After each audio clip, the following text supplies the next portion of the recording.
નમસ્કાર, આપ જોઈ રહ્યા છો નેશન પ્લસ ન્યૂઝ. હું છું આપની સાથે હેતલ ભગત.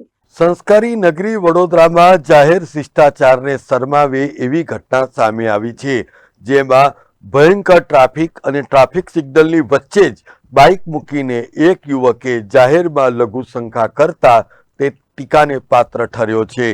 પાછળથી આવતી કારના ચાલકે સમગ્ર ઘટનાને કેમેરામાં કેદ કરી લીધી હતી. આ વિડીયોમાં જે તે બાઇક ચાલક નશાની હાલતમાં હોવાની પ્રાથમિક જાણકારી પ્રાપ્ત થઈ છે.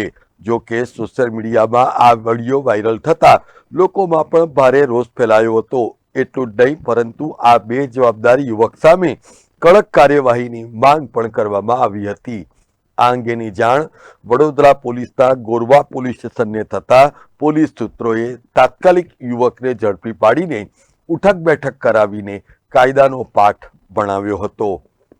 જો પેલા ભાઈ અહીંયા ચાલુ ટ્રાફિક છે, એકદમ ચાલુ ટ્રાફિક છે, અહીંયા લોકો બેસે છે અને આ બાઇક વાળા ભાઈ એટલા વધારે પડતા બેશરમ છે કે બધા લોકોની સામે ત્યાં શું કરવા એટલે આ પીધે ઓફકોર્સ આ 99.99% પીધેલો છે. આ ભાઈ જોઈ લો તમે, જો આ પરફેક્ટ પીધેલા ભાઈ છે.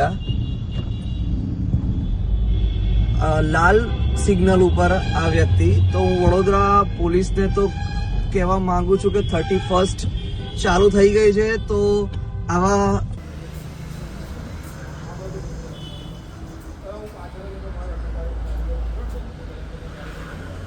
કેમેરામેન નવનીત પરમાર સાથે Chirag Patel, Nation Plus News, Vadodara. સમાચારોના સતત અપડેટ મેળવવા માટે અમારી નેશન પ્લસ ન્યૂઝની યુટ્યુબ ચેનલને સબસ્ક્રાઇબ કરો, બેલ આઇકન દબાવો અને જોડાયેલા રહો ફેસબુક, ઇન્સ્ટાગ્રામ અને ટ્વિટર પર.